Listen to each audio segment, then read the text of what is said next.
Have you ever stepped into a room and felt you weren't welcome? Not because of something you did, but simply because of who you are. No one said it out loud. But the glances, the posture, the awkward silences, they spoke in place of words.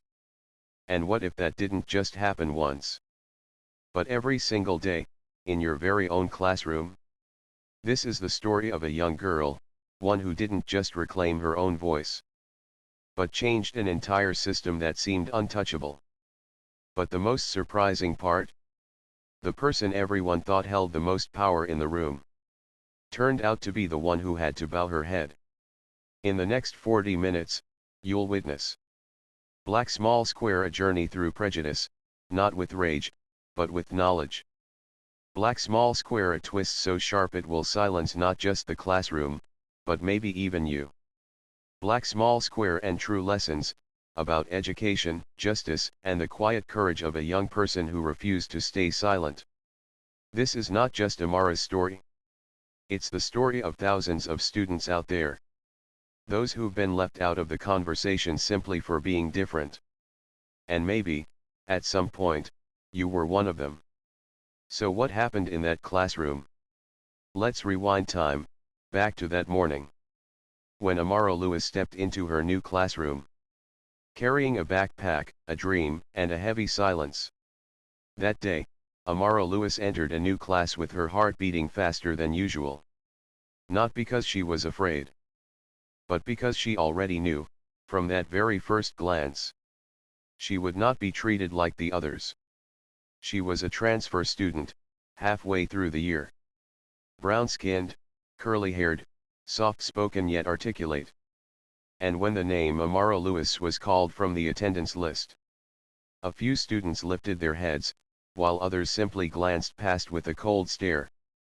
Amara knew this feeling well. Because this wasn't the first time she had walked into a system that wasn't built for her. An educational system created by, and for, people who didn't look like her. In that system, most textbooks told stories of white heroes.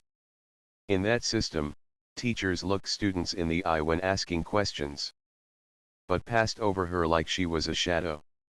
Amara wasn't the first to feel this. Thousands of black students across the U.S. attend classrooms where low expectations, lack of representation, and lack of understanding are disguised as discipline and standards. In 2017, at a high school in Texas, a black student was suspended simply for challenging a history lesson he felt was biased. He didn't raise his voice. He wasn't rude. He merely offered a different perspective. But the teacher's response was to silence his voice, with punishment. That case made it to the press. But most cases like that don't. The most dangerous kinds of prejudice aren't the ones that scream. They're the ones that whisper. Not outright bans, but subtle suspicions. Will she be able to keep up with that voice? Can she really present clearly? Bet she came from a public school, right? Even the most modern educational systems can carry outdated mindsets, if no one dares to question them. And sometimes, the person asking those questions is the very child the system tried to ignore. On her first day, Amara sat at the back of the class, quietly placed her backpack down and opened her notebook. No one knew it, but in her mind, she wasn't just preparing for literature class. She was preparing for something far bigger. How to survive in a space filled with warped expectations. And how to find her voice in a room that kept trying to silence her. The teachers didn't shout at her. The students didn't hurl insults. But slowly, a wall began to rise around her. Built from moments of being overlooked. And comments that seemed harmless, but weren't. And that was when the wounds began to form. Invisible ones. They call them microaggressions. Small, but they cut deep. Unseen, yet they leave scars. Amara came to class on time every day. Sat upright, took detailed notes, always raised her hand. And yet, it was like she didn't exist. She raised her hand. The teacher looked past her, and called on someone else. She spoke up. The teacher smiled, cold as steel, and moved on. She turned in assignments. And got comments like, "Try to write more clearly. I'm not used to this kind of argument." It wasn't a punch. It wasn't profanity. It was something far more subtle, and far more insidious. Piece by piece, day by day. The message was clear. You don't belong here. Microaggressions are comments, gestures, or attitudes, often unconscious, that carry discriminatory undertones, even when the speaker doesn't realize it. They can come from teachers, classmates, even from textbooks. A comment like, "Wow, you write really well, didn't expect that from someone from that neighborhood," might sound like praise. But in truth, it's a quiet stab. At a high school in California, a teacher consistently confused the names of two black students, for the entire year. When she was corrected, she laughed it off. "Oh, don't be so sensitive. You guys kind of look alike anyway." The class laughed. Only those two students didn't. Amara understood all of this. Not because someone had taught her, but because she lived it. The silence from the teacher. The fleeting glances from classmates.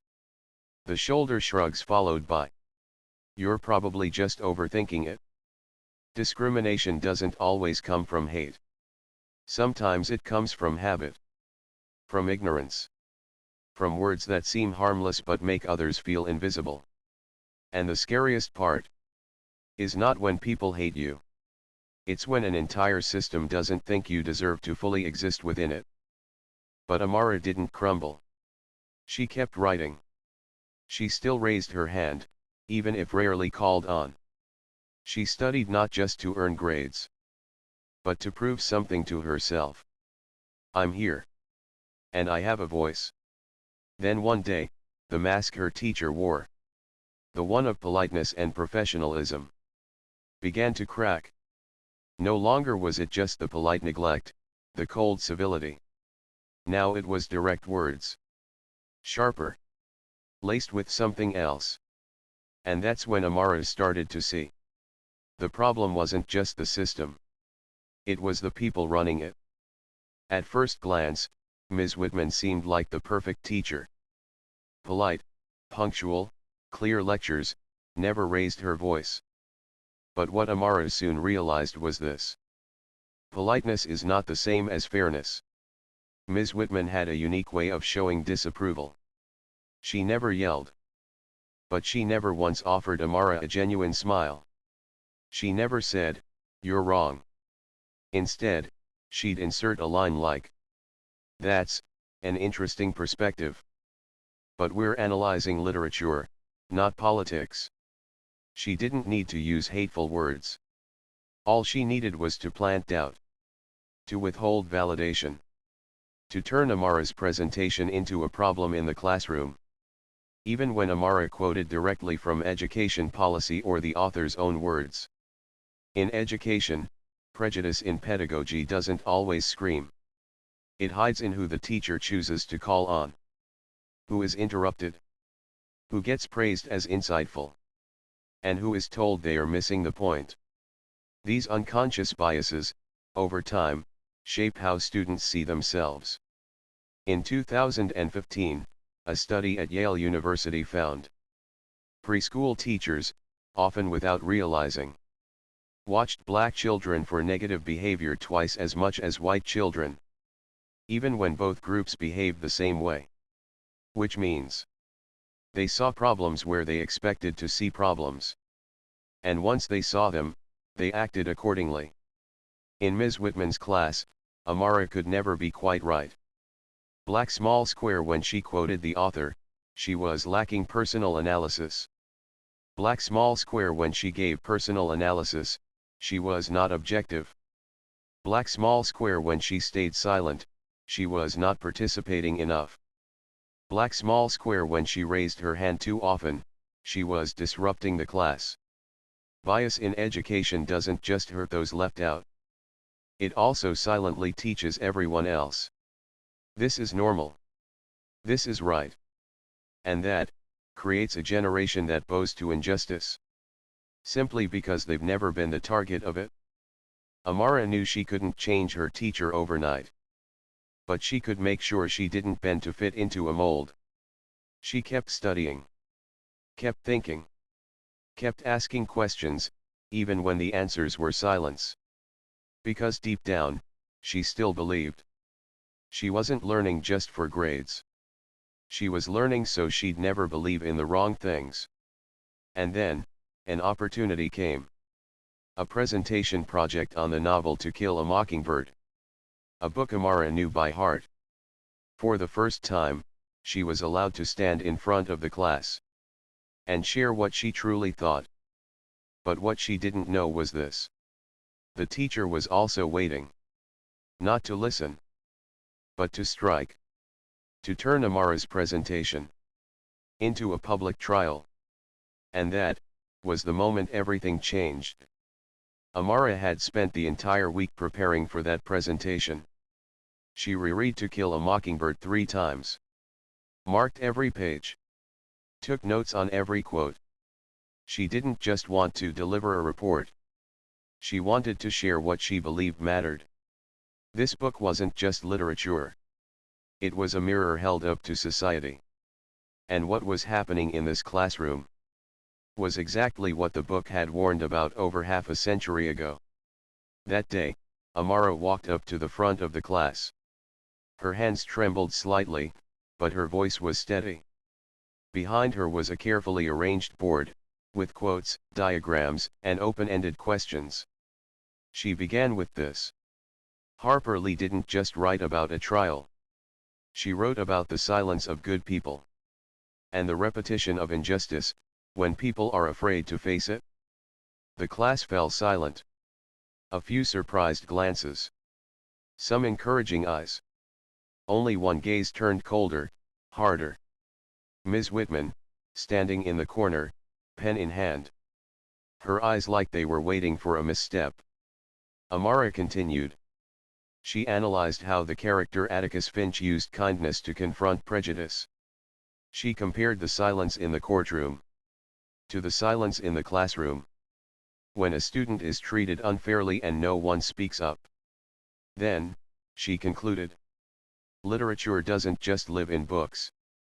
It lives in how we treat each other, every day. For Amara, that presentation wasn't just about a grade. It was the first time she was allowed to tell the story, from her perspective. It was her way of reclaiming space. In a classroom that had been shrinking her voice. But the moment she stopped speaking, the mask fell once again. Ms. Whitman spoke up. Her voice was sweet, but icy. A very personal interpretation. Don't you think you may have overanalyzed? We're studying literature here, not sociology. A light chuckle rippled from a corner of the room. From students who had long mimicked the teacher's tone. A 2021 study from Columbia University found. When students of color spoke on social justice topics, they were often labeled too emotional or lacking objectivity. Yet when white students shared the same views, they were praised for offering deep insights. So the problem wasn't the message. It was who said it.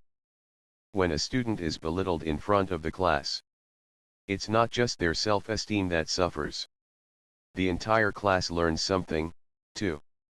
That silence is safer than courage. And that's how prejudice doesn't just harm individuals. It stifles the spirit of open dialogue in a whole community. Amara quietly returned to her seat. She didn't cry. She didn't argue back. But something inside her had shifted.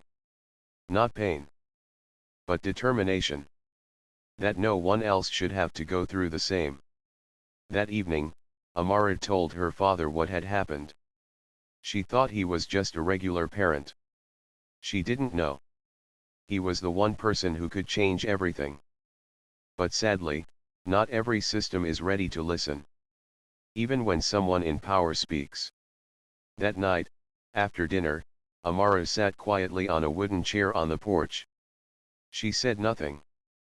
But her father, Mr. David Lewis, knew something had happened. He didn't push. He simply sat beside her, poured her a warm cup of tea. And slowly, Amara began to speak. She told him about the presentation. The dismissive gaze. The line, a very personal interpretation. And the quiet laughter that followed, not loud, but cutting deep. Her father listened, no interruptions, no outrage. He just nodded gently and placed a hand on her shoulder. I understand. Just those two words. But to Amara, it meant the world. What she didn't know was that her father had just been appointed principal of the school. And he, someone who had lived through similar experiences 30 years earlier, knew more than anyone that power isn't always strength.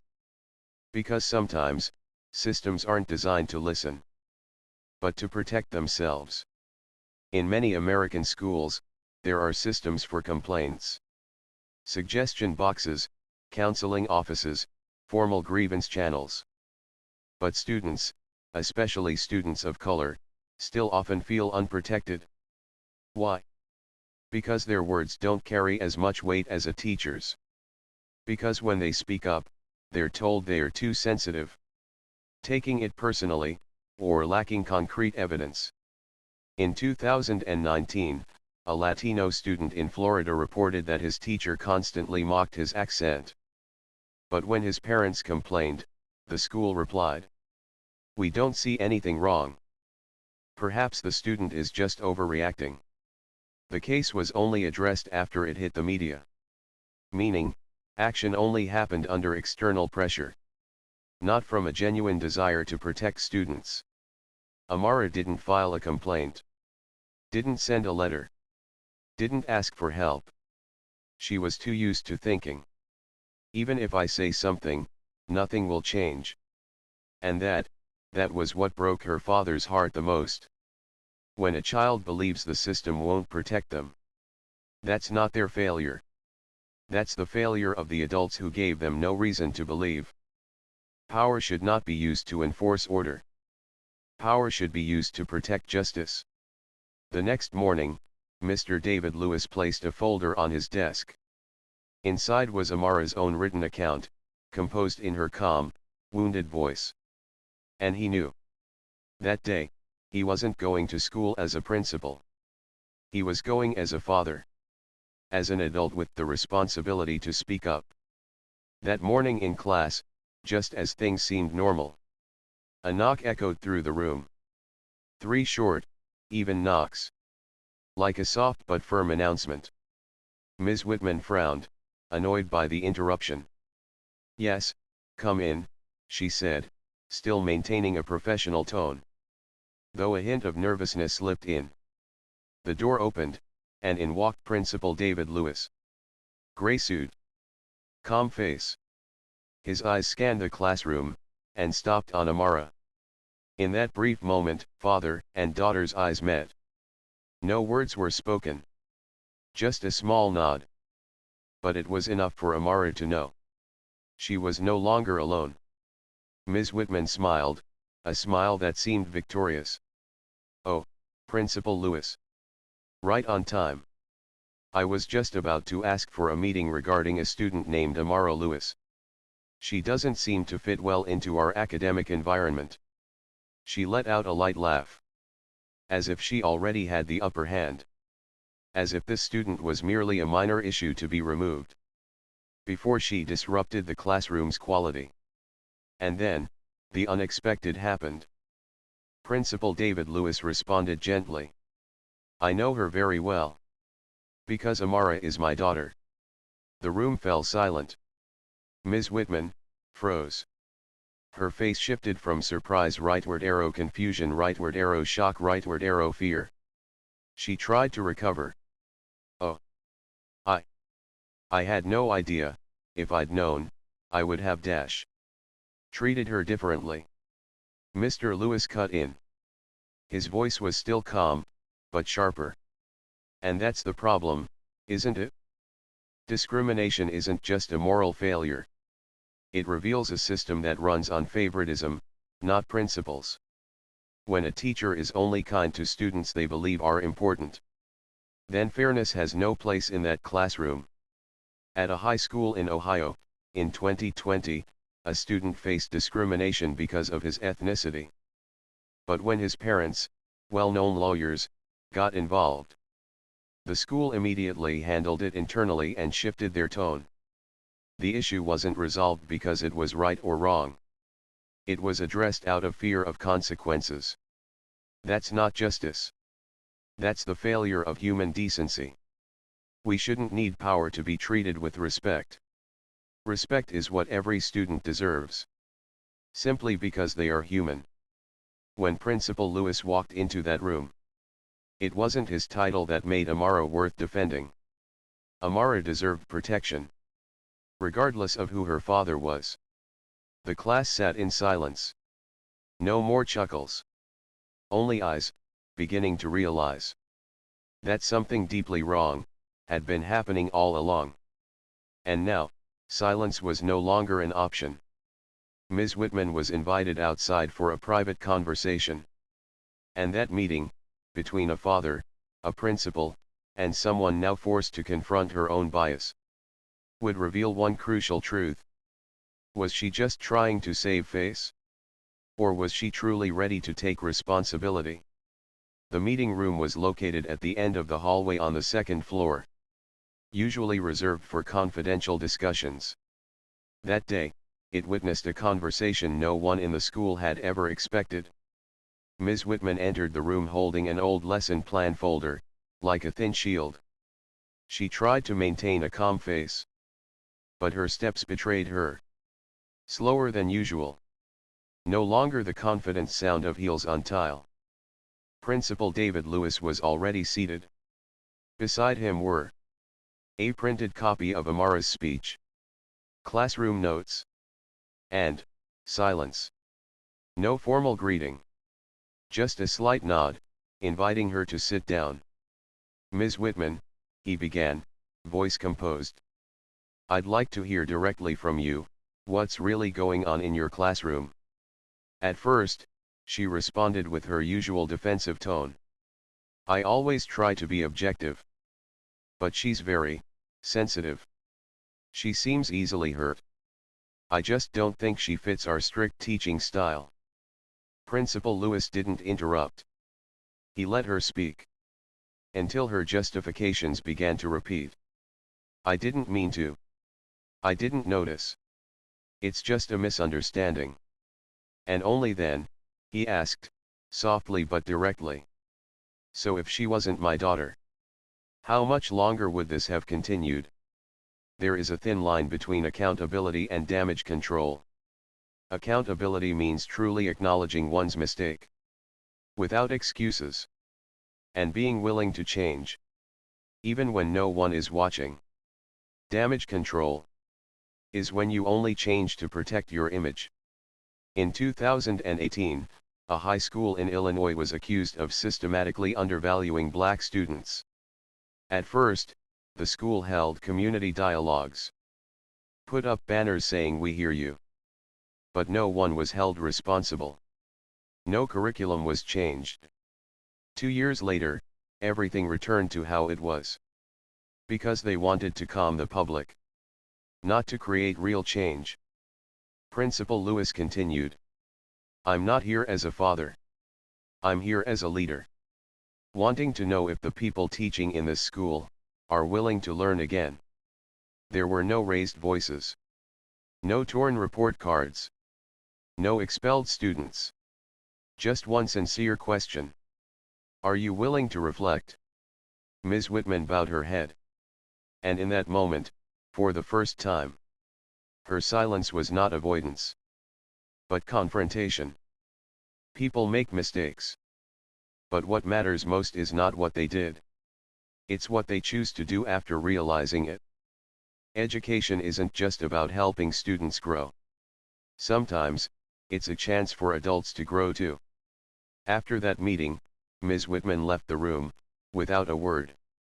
And Principal Lewis returned to the classroom. But this time, he didn't sit at the teacher's desk. He stood before the students, before even his daughter, and began with a sentence rarely heard from a principal. "I'm here today not just to speak. I'm here to apologize for letting a student carry this burden for too long, and for not seeing the things quietly hurting this classroom."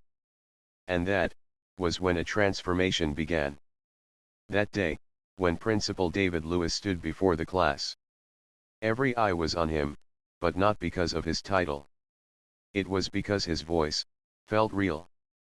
No scripts, no lectures. Just an adult, bravely taking responsibility in front of a group of kids. "We allowed a student to feel alone.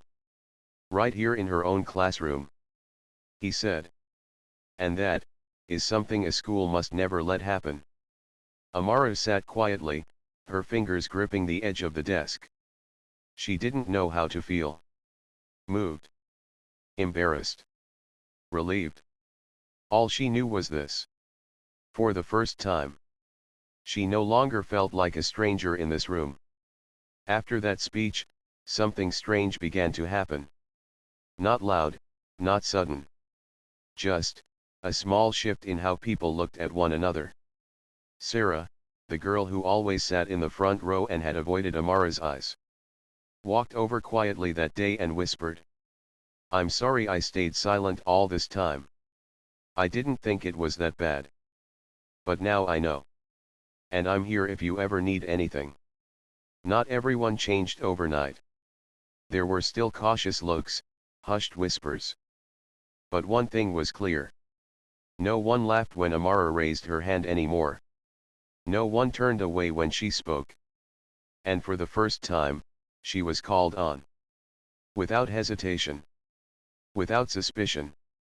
When a student who had been isolated is finally seen, it doesn't just change their place in the classroom.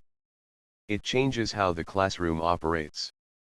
Recognition, whether it's a warm glance or a short compliment, can open doors to emotional safety. And where there's safety, there's room to learn, to connect, and to grow. Many schools in the US have adopted a model called restorative circles. Sessions where students and teachers sit in a circle and speak openly, without judgment. One school in Oakland, California reported, after 6 months of using the model, disciplinary incidents dropped by 40%. And students of color were 3 times more likely to say they felt safe speaking up. In Amara's class, a similar change began. Not because of a policy. Not because of cameras or a committee. But because of one courageous moment. A moment when someone said, "I've been silent. But starting today, I won't be anymore." Real change doesn't always come from those with high positions. It comes from the first person willing to step out of silence. The most powerful transformations often begin with the smallest, but most resilient hearts. Amara didn't suddenly become a hero. She was still the same girl who loved books, sat in the back, and quietly wrote. But now, when she spoke, people listened. And when she entered the classroom, she no longer had to shrink herself. But then, a question began to surface in her heart. And in her father's, too. Would this change truly last? Or was it just a temporary shock, soon to fade away? What would guarantee that what happened today would still matter tomorrow? A week after the incident, the school hallways still whispered the name Amara Lewis. But what made her wonder wasn't the change in how people looked at her. It was the quiet question. How long will this really last? Principal Lewis, her father, understood this well.